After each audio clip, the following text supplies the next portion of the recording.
Today on The Boot Guy, we're going to talk about the L.L.BEAN Riverton pant.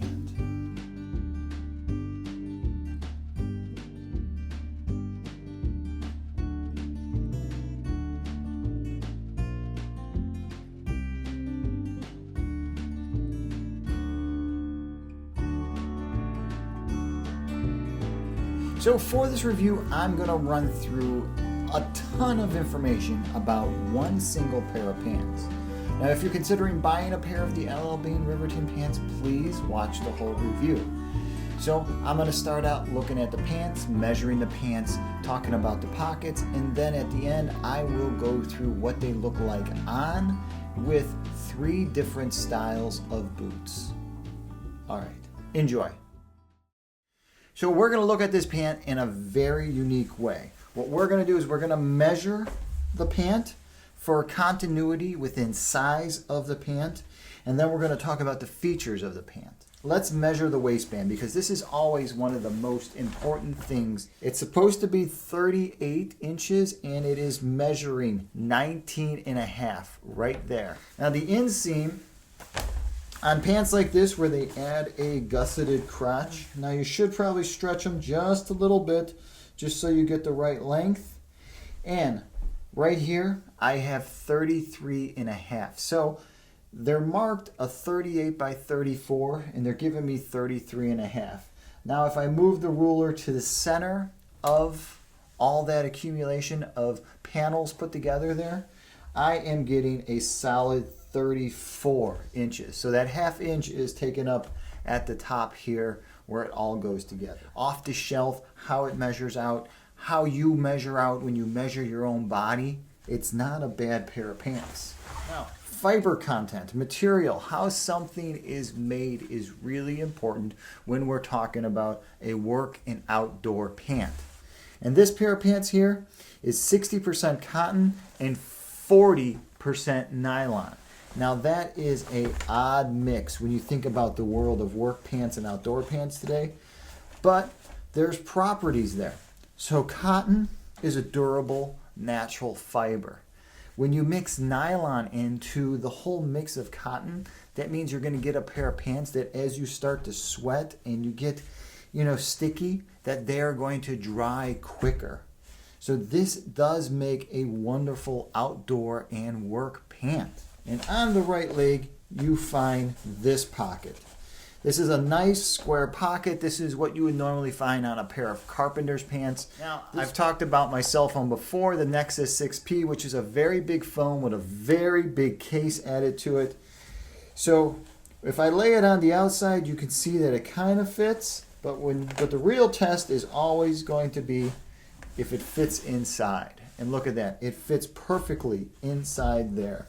Now the material that they make the pockets out of, and this is something that I am truly impressed with because they found the softest and strongest pocketing material I think you could possibly ask for in a pair of pants.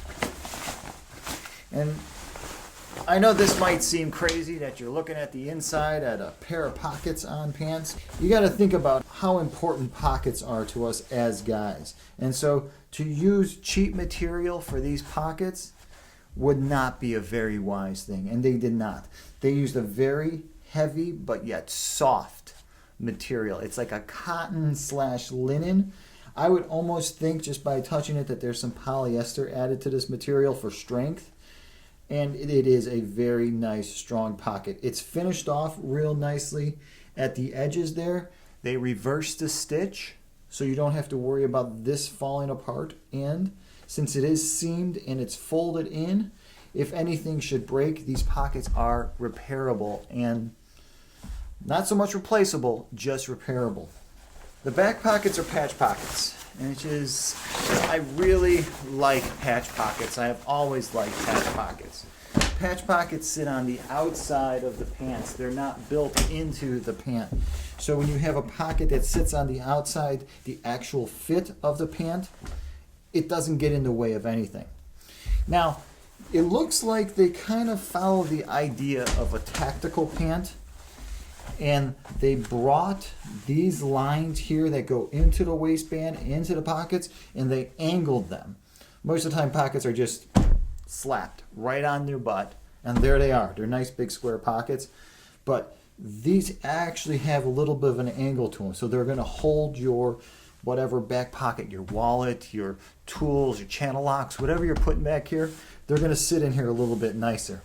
Plus, if you notice the shape on the flap on the back pocket, and yes, the back pockets have flaps. They're just not open, ready for stuff to fall out. Though you're pretty much governed by whatever the size of this pocket is, and for depth on this pocket at the lowest point, you're looking at 6 3/4 inches, and it measures out on the inside by the seam, you're getting 5.5 inches. So, I mean, it's not the smallest pocket, it's not the biggest pocket, it's not like some of the tactical pockets, but it's a nice pocket for this pant. So they put this little embellishment here. It's on the left side, so if you're a left side knife wearer, if you keep your clip on your left side, then you got something there to hold your knife in place. But for you guys and myself who are right-handed knife holders, there is nothing there to get in the way. But they did back the other side of the pocket on the right and the left side with actual pant material, and they just didn't use pocketing there, so your clip and your knife are not going to wear through there. This is the one that is the seller. So this zipper pocket that's on the leg, this is your wallet pocket. So if you're still carrying a back pocket wallet, if you haven't moved over to just a card carrier yet, let me be the first one to say, get rid of that big old bifold and trifold and move into something that just carries your cards, because you're not doing yourself any favors by carrying that brick around. We've got big cell phones, now it's time to get a smaller wallet. With that said, this pocket is awesome. This holds your little card carrying wallet perfectly. And if you got a small enough cell phone, it would also fit in there nicely.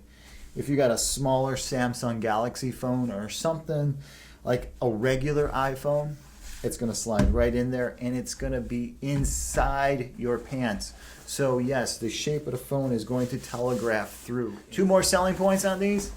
They have articulated knees. And basically what an articulated knee means is that there is material that is oversewn here and is oversewn here, so that when you move your knee, you bend down, you squat, you do something, your pants don't get tight here. By adding material here to the knee, it allows your boys not to get crushed. Now they added a kick plate to the back, which is something you see a lot in these outdoor type pants and tactical pants, and even newer work pants from some of the manufacturers. The idea behind it is that we wear down the back of our pants before we wear down the front of our pants at the bottom.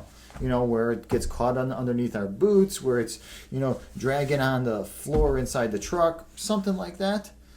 Well, they added a kick plate. So one last measurement that I want to throw out there is a measurement that they call the rise, the front and the back rise, which helps you understand how these pants are going to fit and whether or not there's enough room in there if you like a long rise or if you like a short rise.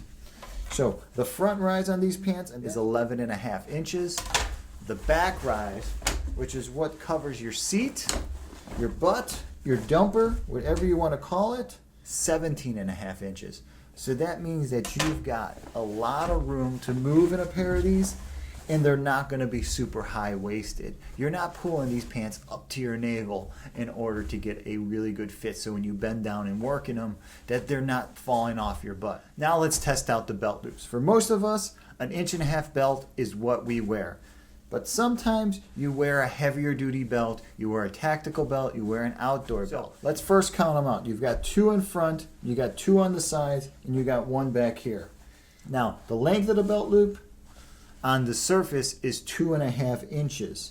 The width of the belt loop is 3/4 inches, and inside the belt loop, you're getting a strong 2 inches. So I have 2 belts here to use as examples. I have a regular leather belt, which measures 1.5 inches. This is a basic 1.5 inch work belt. Nothing fancy, just a brown leather belt. Look at that.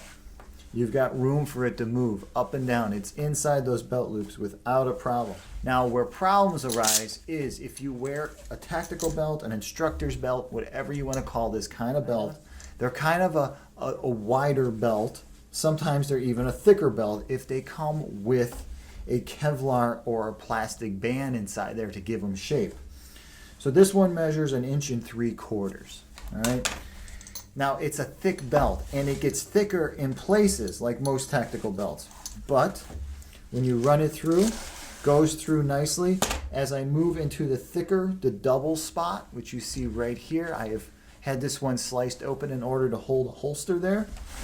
It goes through real nice. You still got plenty of room for your belt inside these pants because of the 2.5-inch belt loop, because of 2 inches inside there. Even when it's filled in, it's still filling in the pant really nicely.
So that's the L.L.BEAN Riverton pant in khaki. Hey, if you're currently wearing the Riverton pant, please comment below.